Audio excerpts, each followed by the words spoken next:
Hi, I'm late. Hi. Happy Saturday.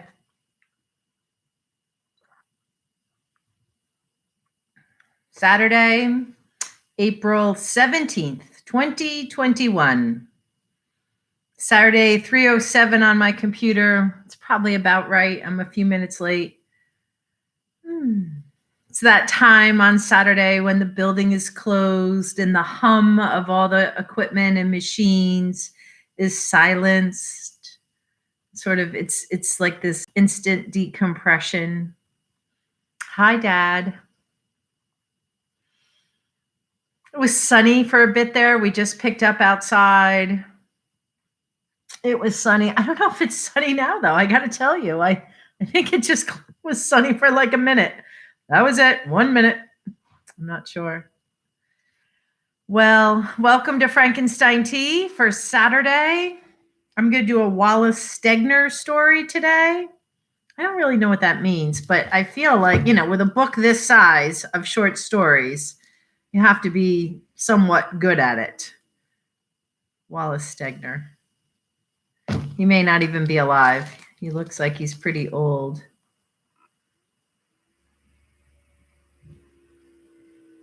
Oh, and he summers in Greensboro, Vermont.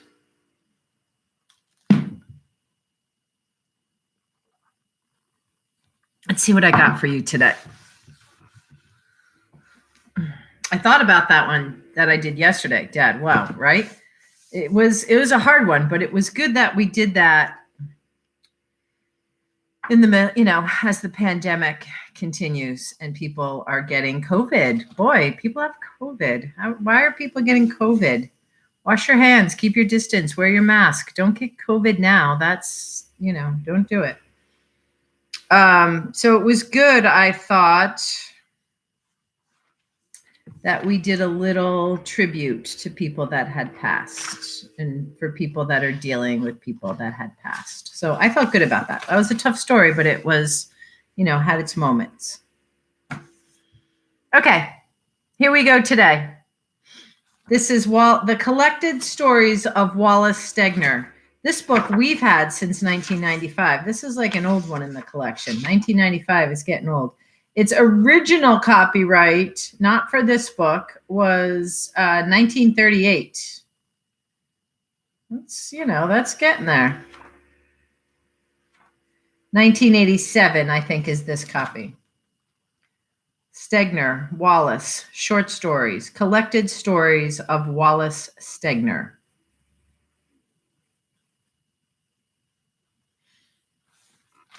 This short story is titled, Balance His, Swing Yours.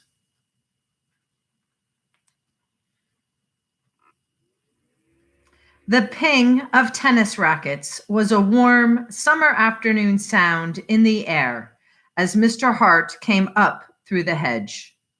He stopped to survey the grounds, the red roof of the hotel, the fans of cocoa palms graceful beyond the white wall.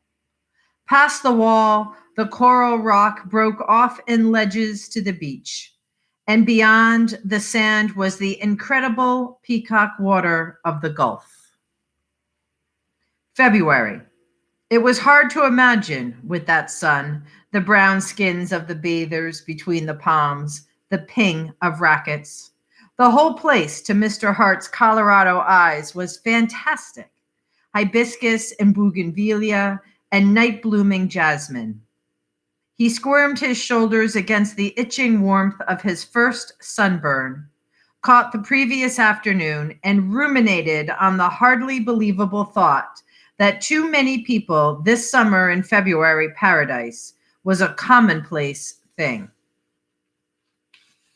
The sound of tennis led him past the shuffleboard courts and around a backstop cascading with scarlet bougainvillea. A girl was playing with the pro, and beyond the court, in lawn chairs, lay two of the three people Mr. Hart had so far met. His reaction was immediate. Good.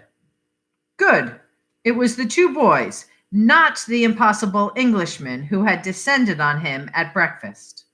He cut across the lawn toward them. The young men in the chairs, one very blond, one dark and impressively profiled, did not stir. They lay in their swimming trunks, inert and sprawling. And when Mr. Hart asked, "Were you saving these other chairs?" they looked up indolently, two loafing demigods with mahogany hides. The blond one lifted his towel out of a chair, and Mr. Hart sat down with a sigh. "What a place," he said.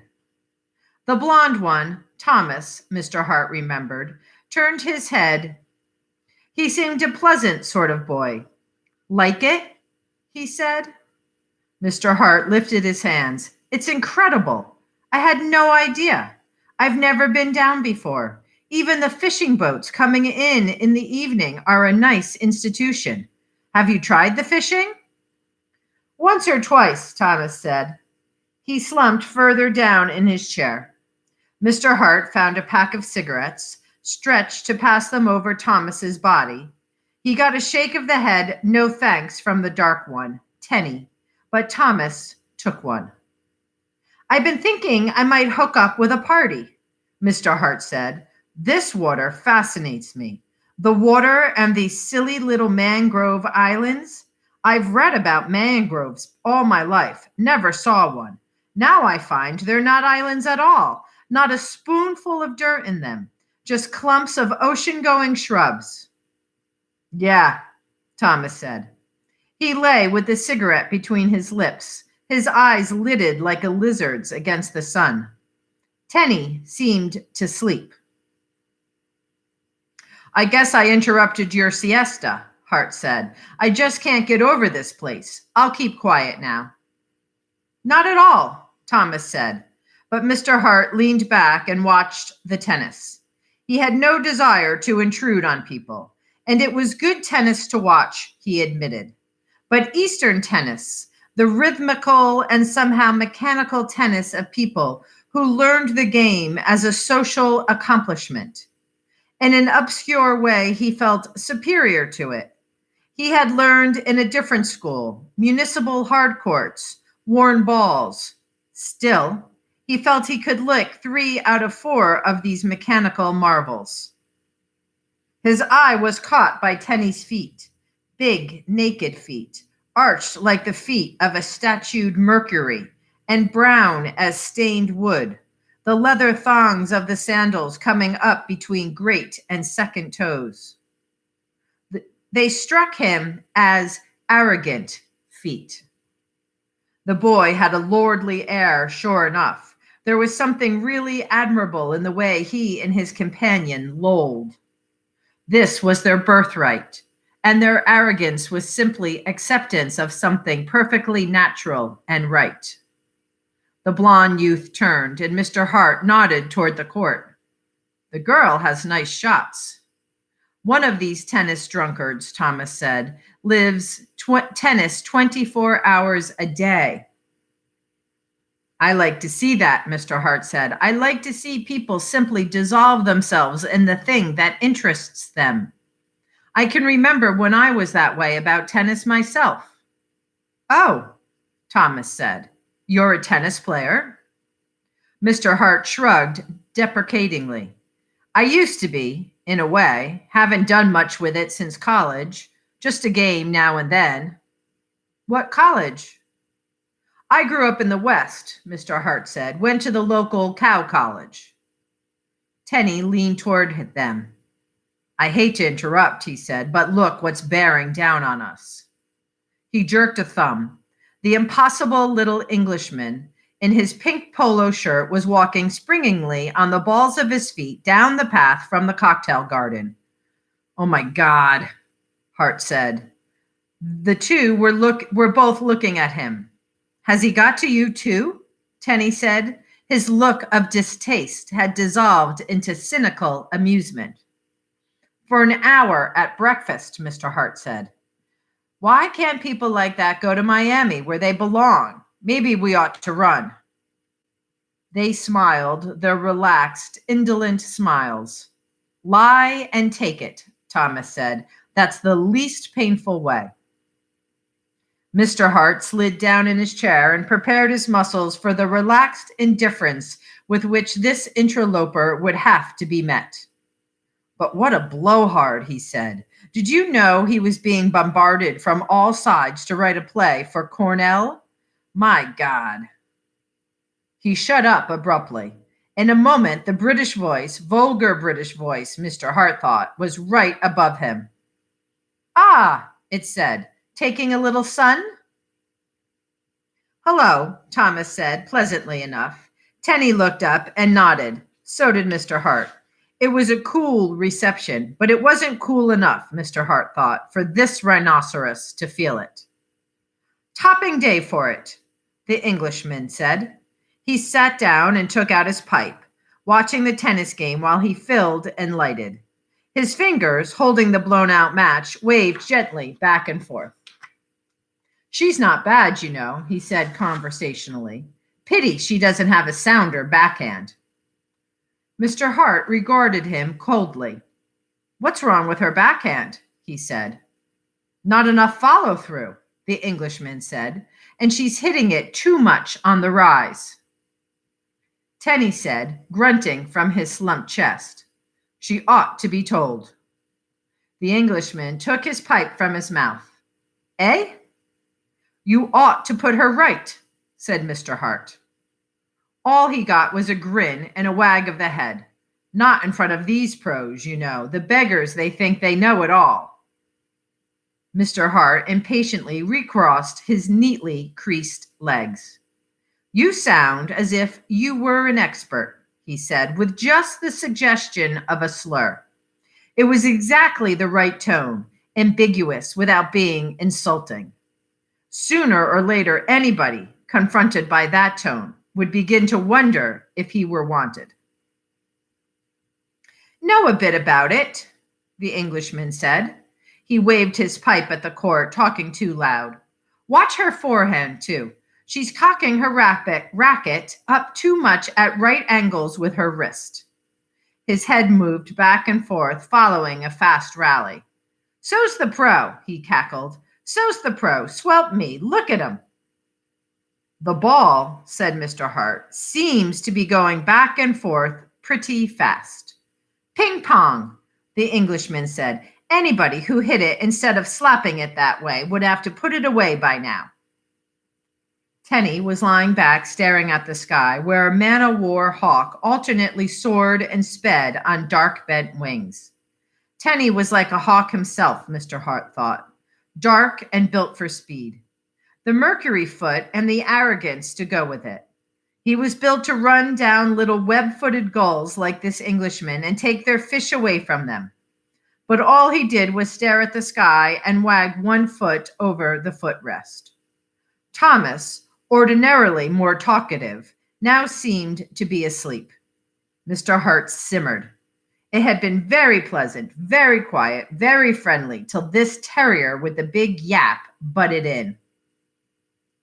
Thing I miss in America, the Englishman was saying, never can get up a good game. Any public school boy in England plays a good game as a matter of course. Here, nobody seems to. The idea came gently to Mr. Hart's door, and he opened to it. It might boomerang, but he thought not. His mind went scornful, pestered to write a play for Cornell. Like hell. Bothered to do articles for the Britannica. My Aunt Annika. Aldington wanting him to come in on an anthology. In a pig's physiology. British public school likewise. Tennis as well. It is hard to get a game sometimes, he said. If I wasn't afraid of getting out of my class, I'd suggest we play. Yes, the Englishman said cordially. Have to do that. How about this afternoon? Now. Tenny started to whistle lightly. The whistle was encouraging to Mr. Hart.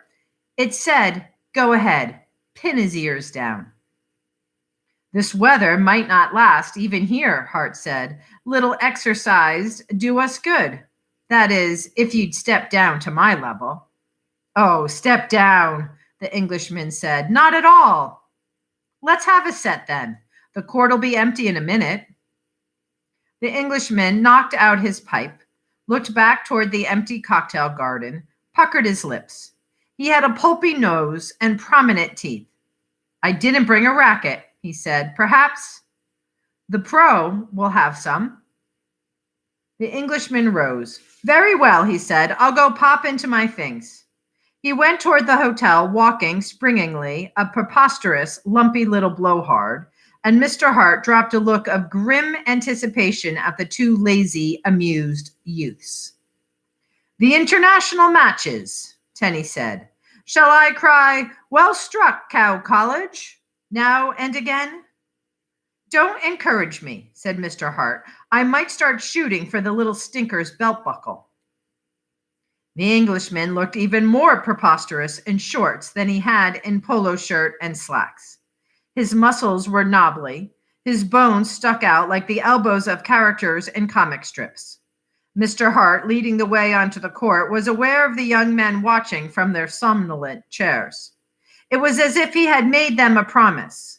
Opening the can of balls, he made another to himself.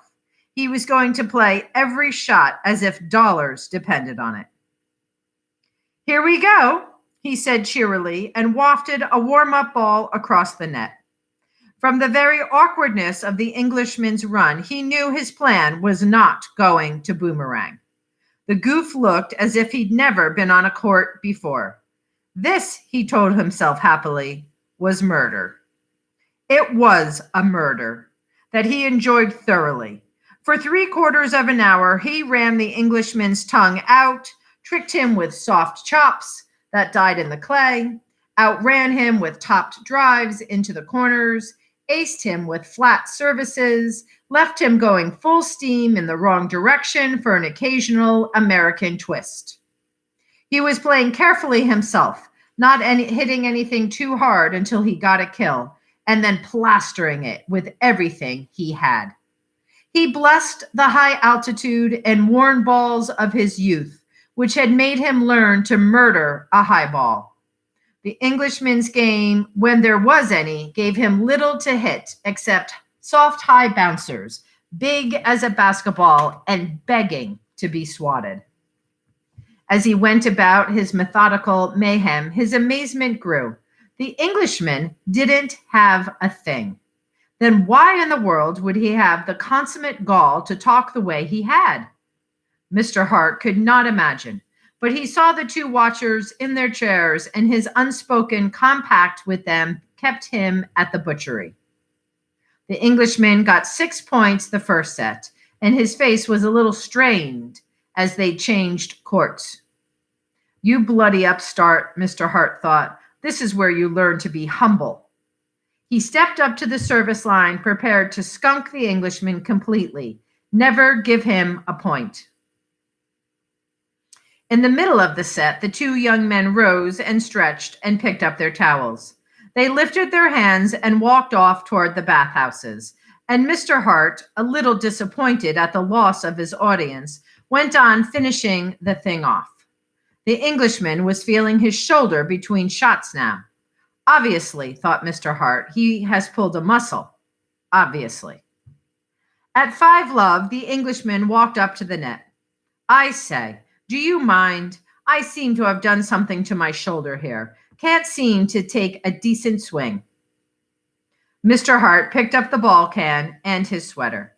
Without really wanting to, he let the alibi establish itself. No use to play with a bad arm, he said. And looking at the grimace pretending to be pain on the little man's face, he said, almost kindly and to his own astonishment, it was spoiling your game. I could see you weren't up to scratch. Makes me damn mad, the Englishman said. Here I've mucked up your whole afternoon. Couldn't hit a thing after the first game or two. Too bad, said Mr. Hart. And so, condoling one another, they went back to the hotel. It was funny. It was, Mr. Hart decided while he was dressing. So damned funny. He ought to be rolling on the bed, stuffing covers in his mouth. That he was not, he laid to the complete incorrigibility of that dreadful little man. People like that would never see themselves straight. No innuendo, no humiliation would ever teach them anything. Hopelessly inadequate, they must constantly be butting into situations and places where they didn't belong. Mr. Hart shrugged. Let him live. The hell with him. If he couldn't be overlooked, he could be avoided. He brushed off his white shoes, felt his tie, and looked in the mirror. Nose and forehead pretty red. For an instant of irritation, he wished he wouldn't always burn and peel before he tanned. There was some system, tannic acid, was it? But he always forgot till too late. The regulars around here, he was sure, never peeled. In the dining room, there were flowers bright against the stiff linen on every table, and the ladder-like shadow of a palm frond fell across the floor from the west windows. Mr. Hart answered the head waiter's bow and stepped down into the cocktail lounge. There was no one there except two waiters, the bartender, and some stuffed fish. Outside, however, several tables were occupied. At one of them sat Thomas and Tenny, and as Mr. Hart started over, he noticed that they still wore sandals and no socks. Their arrogant feet seemed at home and unembarrassed. He wondered if they wore socks to dinner, and it crossed his mind that he might be overdressing. White jacket might look like ostentation. He didn't want that. Well, said Mr. Hart and sat down. What's a good drink here? Tenny shrugged. His amber, remote, hawk-like eyes were away off down the garden, then briefly on Mr. Hart. Rum Collins? Mr. Hart signaled a waiter. The three sat quietly while people came in twos and threes into the garden. The young men did not speak of the tennis match. Neither did Mr. Hart. And he did not remember, until a small party came pushing a blue wheelbarrow with a sailfish in it, that he had meant to go down and watch the boats come in. There were a gray-haired man and a blonde older woman and a wind-blown pretty girl in the party. They came through the garden in triumph, calling to people to witness. Everybody seemed to know them.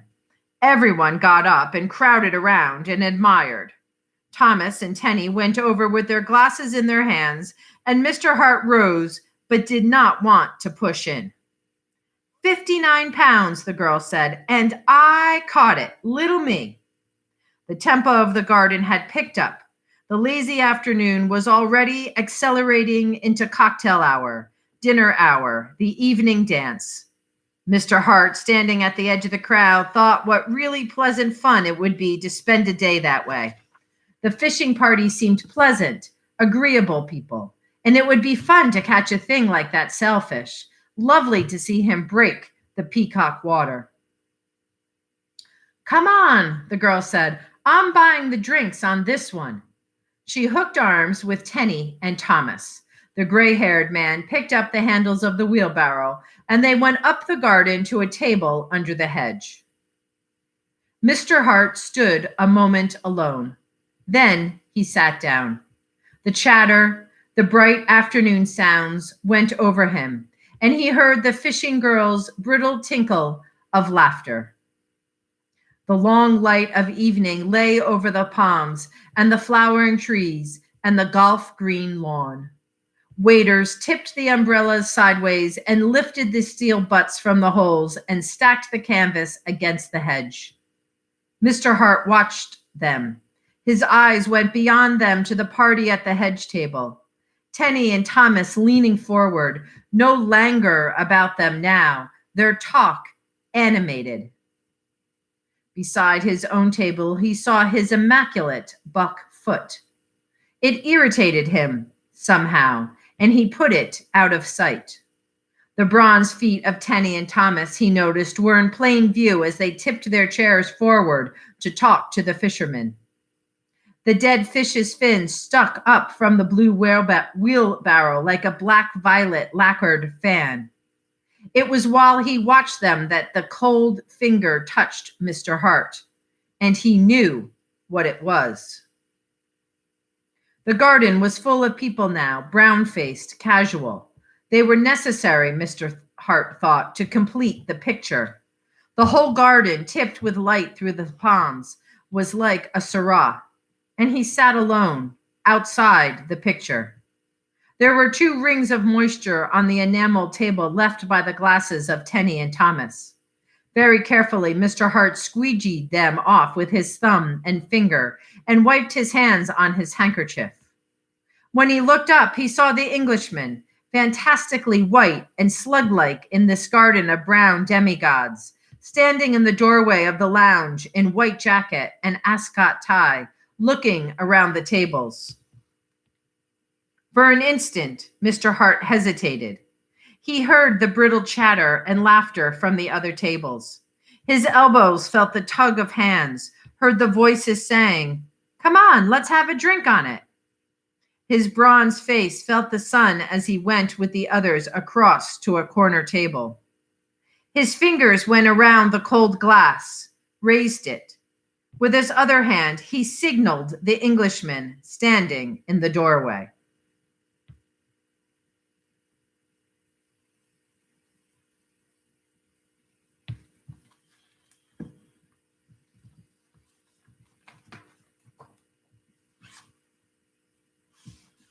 Wallace Stegner, short story, Balance His, Swing Yours.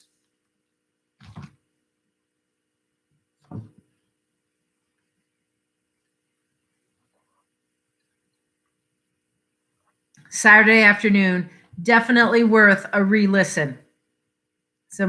There's some hints and foreshadowing in there that I caught the second time. Maybe you catch it the first time because you're listening, but sometimes when I pre-read them, I'm just sort of like trying to, look at the words, get the gist of it, get a little rhythm of it, decipher the story, see if it's appropriate for the show. So maybe you don't need a second listen, but that was definitely better for me the second time just now. All right, everybody, go enjoy your Saturday afternoon. I don't know if you'll see me Sunday, Monday. I don't know what's happening. We'll see, maybe, but I'll see you Tuesday. All right, maybe Sunday, Monday. We'll see. We'll see if I come down here to work a little. Okay, love y'all. Bye, Dad. Love you. Peace. Be good. Mask up. Jeepers creepers. Don't get COVID now, people. Come on, mask up. Keep your distance. Wash your hands. Stay home. Stay home for a little bit. Don't go out yet. Not worth it.